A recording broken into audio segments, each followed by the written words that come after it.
Madame, Monsieur, bonsoir. Des pick-up surmontés d'armes lourdes, des colonnes en partance pour le Mali. Le spectacle donné à voir ce 14 janvier dans la zone des trois frontières.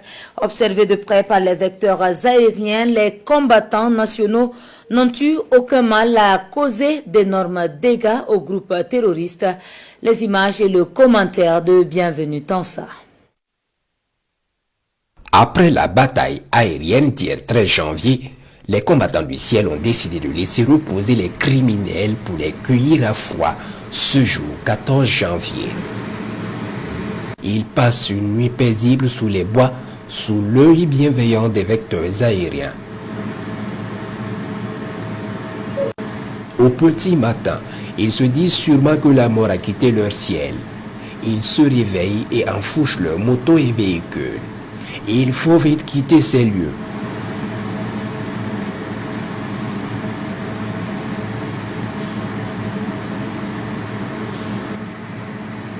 Les vecteurs les observent donc dans le départ et se rendent compte de l'ampleur du fléau dans la zone.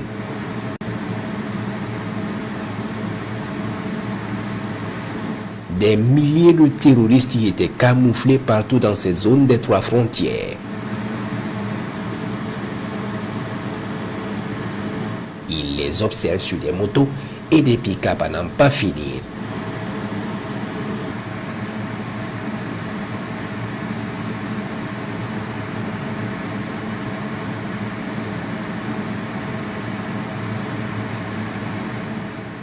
Ils fuient vers l'intérieur du Mali. Vite! Les combattants du ciel vont envoyer d'autres vecteurs en renfort car la bataille s'annonce longue et dure. Ils forment plusieurs colonnes et filent vite pour échapper à l'enfer qu'ils ont connu hier.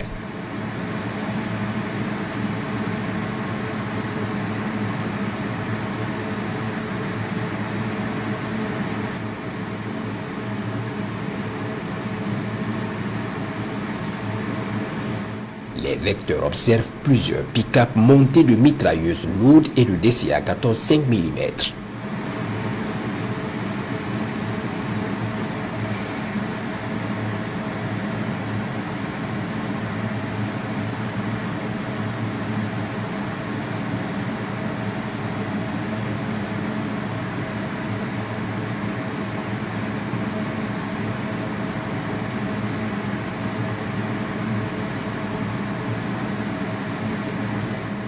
L'attaque est lancée.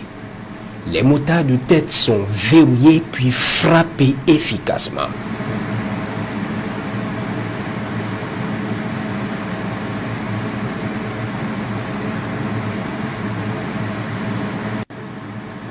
Les autres comprennent vite que le ciel a perdu sa clémence et l'enfer est encore là. C'est la course-poursuite qui s'engage. Il est 6h30 quand les hostilités sont lancées.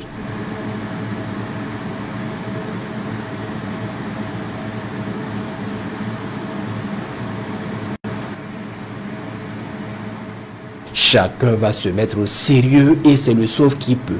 Peine perdue. Le renfort des vecteurs est là. La chasse est ouverte.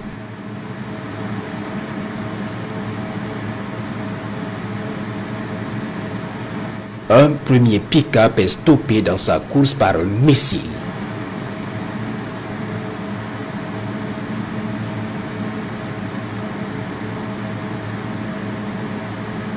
Il va s'immobiliser.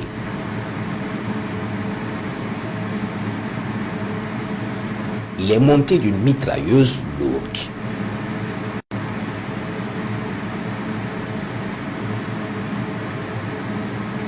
Puis un deuxième véhicule armé qui tente le tout pour le tout est rattrapé et la course est lancée.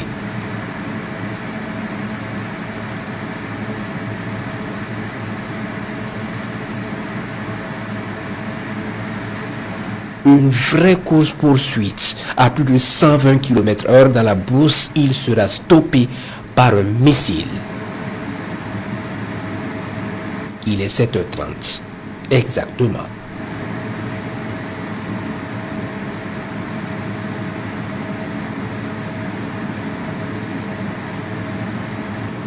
Pendant ce temps, Les motards sont sous les yeux d'autres vecteurs et essaient par tous les moyens de s'échapper.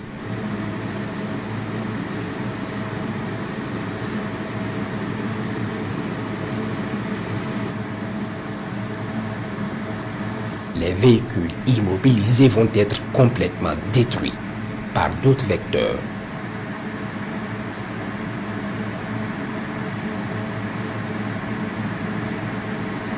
Ils vont prendre feu et brûler complètement avec leur contenu explosif.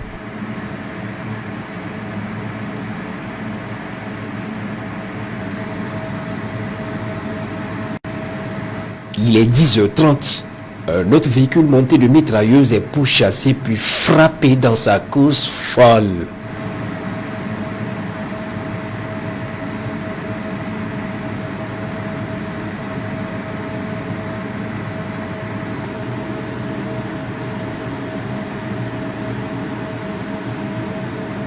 Pendant que les vecteurs le surveillent, un autre pick-up monté d'une DCA 14 5 mm vient de le dépasser à toute allure.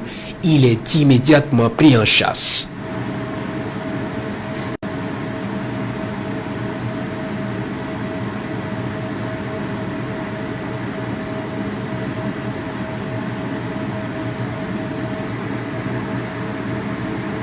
Ils vont camoufler le véhicule sous un grand arbre et fuir immédiatement.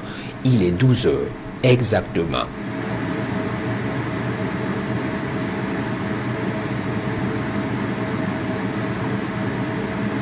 Puis 2 heures plus tard, soit à 14 heures, plusieurs criminels reviennent sur la position et se mettent à vaquer tranquillement à leurs occupations.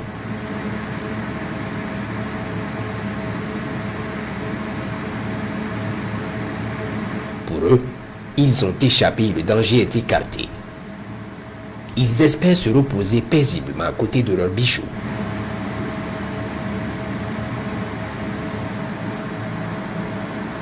Au bon moment, ils sont verrouillés, frappés avec succès. Toute la zone part en feu. C'est décidément un défilé de véhicules armés. La zone est infestée.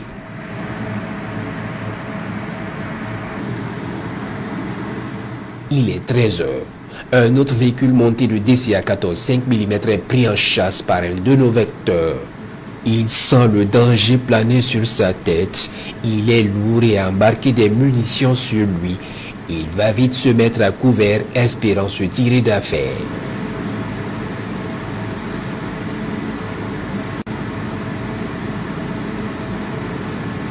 Peine perdue. Il est verrouillé et frappé efficacement.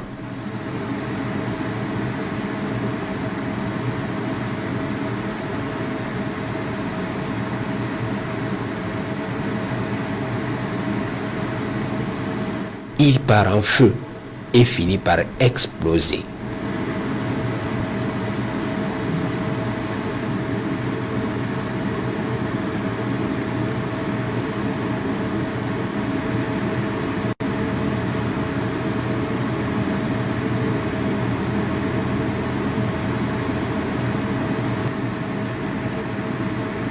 À 14 heures passées, les vecteurs scrutent le champ de bataille et observent les dégâts dans le camp ennemi des Puisières.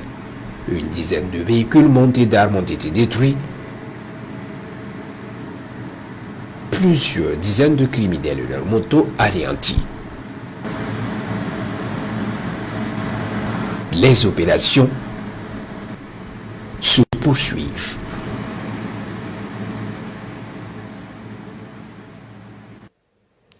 Point final pour les nouvelles du front de ce soir. Merci de nous avoir suivis.